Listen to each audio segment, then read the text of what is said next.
Bahkan ada ekspresi sombong di wajah tengkorak itu. Terlepas dari pertempuran tahun itu, kekuatan pertempuran itu sangat kuat, dan mereka lebih kasar daripada tunduk, yang menyebabkan dia jatuh. Tetapi dia menunggu bertahun-tahun, dan akhirnya menunggunya.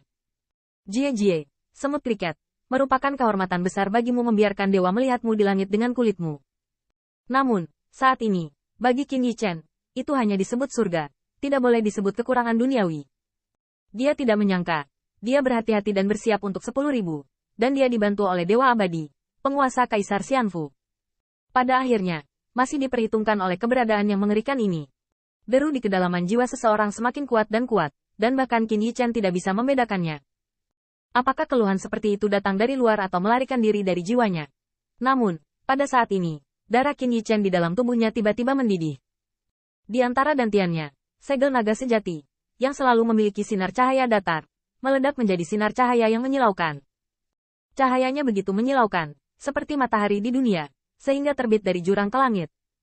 Di antara para dantian, segel naga sejati terlihat jelas, seolah-olah naga sejati terjaga, terprovokasi dan tersinggung, dan sangat marah.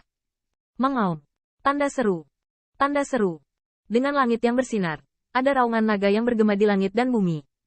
Mungkin karena raungan naga terlalu mengejutkan, Qin Yichen tidak menyadarinya sama sekali. Segel naga sejati mengingat momen turbulensi. Di sisi jurang, terdengar suara teredam dari senjata tajam yang terbang ke bawah, dan suara tulang yang berserakan. Dan ketika naga itu meraung, tengkorak yang awalnya bangga, tengkoraknya, menjadi sangat ketakutan. Tetapi cekungan itu. Tetapi saya telah melihat lautan darah gunung mayat yang tak terhitung jumlahnya, menyaksikan kematian tragis yang tak terhitung jumlahnya di mata. Pada saat yang singkat ini, ketakutan yang tak terbendung. Seolah-olah, pihak yang telah meninggal sebelum kematiannya akan mengubah pembangkit tenaga yang tidak diketahui menjadi roh jahat di lautan darah, dan bertemu dengan dewa yang paling membuatnya takut. Sungguh, naga sejati, kerangka itu ketakutan, menatap wajah Qin Yichen, penuh dengan luar biasa, kamu adalah naga sejati. Namun, tengkorak itu gagal untuk diselesaikan, karena dengan kecemerlangan yang meletus dari segel naga sejati, itu ditutupi dengan tulang-tulang mati. Seolah lapuk, tersebar sebanyak bubuk merah hitam, kerangka itu mati sebelum aku memikirkannya. Saya berusaha keras untuk mempertahankannya. Hanya sampai suatu hari, jiwa sisa tubuh Seize untuk kelahiran kembali, jelas berhasil terlihat, tetapi hancur.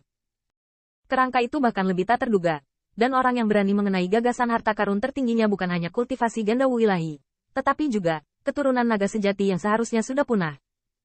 Tiba-tiba cahaya datang, dan menghilang dengan sangat cepat, dan ketika kerangka itu berubah menjadi bubuk, Qin Yichen juga memulihkan persepsi. Apa yang langsung dia rasakan adalah kelemahan, seperti saat segel naga sejati pecah, menghabiskan semua kekuatan abadinya. Namun, dengan kesuraman cahaya, pancaran darah yang semula menyelimuti jurang, mengubah segalanya menjadi lautan darah dan neraka, juga redup. Melihat tetesan darah, mereka masih mengambang di udara, tetapi seperti sebelumnya, selama Qin Yichen mendesak spirit power sejenak, mereka akan ditekan. Dan di permukaan manik-manik darah, pancaran darah tidak lagi mengerikan, karena ada cahaya yang berkilauan dan Jin Yao terselubung, seolah-olah belahan dunia lain, juga mengubah pemandangan baru. Dan raungan naga ini meraung, terlalu mengejutkan. Pada saat itu, Sekte Abadi Yuan Surgawi yang menghadap jauh dari jurang bergetar tak terkendali, dan bahkan memiliki semacam kekaguman untuk menyembah kesetiaan yang diakui. Hanya saja naga itu meraung tanpa jejak. Duan Mudongfeng terengah-engah saat ini, menyeka keringat dingin di dahinya, dan menghadapi mutasi seperti itu, dia tidak bisa lebih mengkhawatirkan keselamatan Qin Yichen. Secara khusus, Duan Mudongfeng memperhatikan bahwa pancaran darah sangat redup. Dalam kegelisahan, Duan Mudongfeng tidak bisa menahan diri untuk tidak melihat ke samping, berteriak tinggi ke dalam jurang. Saudara Qin, apa yang baru saja terjadi? Apakah kamu baik-baik saja? Qin Yichen tiba-tiba terkejut, meskipun dia baru saja mengalami pasang surut, baik secara mental maupun kenegaraan, dan dalam keadaan gelisah saat ini. Mendengar ini, dia buru-buru mengertakkan gigi, menguatkan ketenangannya, melambaikan telapak tangannya, dan dengan cepat memanggil Ziyun. Tidak masalah. Roh jahat dalam tetesan darah ini hanya ingin membalikkan memakan Qin ini. Situasinya mendesak, dan Ziyun melindungi hatinya. Setelah mendengar penjelasan seperti itu, Duan Mudongfeng mencurigai kerabat itu santai. Tetapi Mo Yanchen dan yang lainnya masih sedikit bingung. Raungan naga tadi benar-benar dari Ziyun? Mengapa? Saya sangat takut sehingga saya tidak bisa berlutut. Kalian merasakan hal yang sama? Saya masih berpikir hanya saja wilayah saya terlalu lemah. Saya harus mengatakan bahwa raungan naga barusan terlalu menakutkan. Seolah-olah penguasa langit dan bumi datang ke dunia, tidak mungkin untuk bangkit kecuali untuk kesetiaan pengakuan, dan dia tidak berani mengemukakan pemikiran apapun. Namun, Duan Mudongfeng tidak terlalu memikirkannya. Yang pertama adalah dia mempercayai kata-kata Qin Yichen, dan yang kedua adalah bahwa, dalam situasi kritis, pecahnya Ziyun tidak mungkin terjadi dengan paksaan teroris seperti itu. Lagi pula, ngomong-ngomong, mereka adalah 100 orang yang hadir, dan mereka lajang sendirian. Tampaknya mereka bukan lawan Ziyun. Namun, semua orang tahu bahwa Ziyun sedang menatap murid besar saat ini. Menatap Qin Yichen dengan bingung tetapi khawatir, seolah bertanya apa yang baru saja terjadi. Bagaimana saya bisa melindungi hati saya? Ziyun memang merasakan krisis, tapi barusan, ada kekuatan tak tertahankan yang memutuskan ikatannya dengan Qin Yichen. Ketika Qin Yichen melihat Duan Mudongfeng tidak lagi terkejut, pada saat yang sama santai, dia tidak peduli dengan penjelasan saat ini, dan harus memaksa Ziyun kembali kering peri. Dan ketika pemandangan itu tidak lagi semerah semuanya barusan, Qin Yichen merasakan tubuh yang lembut. Dan kegembiraan menghindari bencana membuat pakaiannya dipenuhi keringat dingin. Sangat dekat, saat ini, Qin Yichen benar-benar merasa ketakutan dan ketakutan. Jika tidak ada segel naga sejati, saya khawatir dia bukan dia lagi.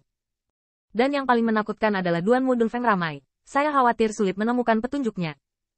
Dengan cara ini, kepemilikan tubuh kerangka, Qin Yichen juga tidak menyangka bahwa medan perang berburu ini tidak tahu sudah berapa tahun. Tetapi ada keberadaan yang bisa sengit dengan sinar sisa jiwa. Sampai hari ini, hanya untuk melihat matahari, dia begitu galak pada dirinya sendiri. Setelah sekian lama, Qin Yichen layak untuk kembali ke akal sehatnya. Setelah mengambil ramuan itu, dia terkejut menemukan bahwa manik-manik darah sudah dekat, hanya untuk dijangkau olehnya.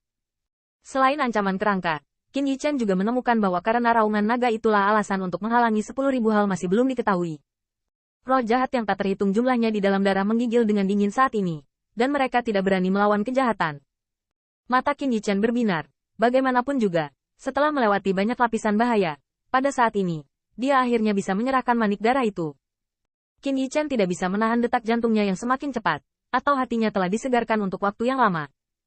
Tahukah Anda, tetesan darah ini, tetapi bahkan tengkoraknya, disebut harta karun tertinggi, yang tampaknya sangat penting baginya. Akhirnya, Qin Yichen mengulurkan ujung jarinya, dan ketika efek ramuan itu berubah, semburan kekuatan roh emas mengalir ke tetesan darah di depannya.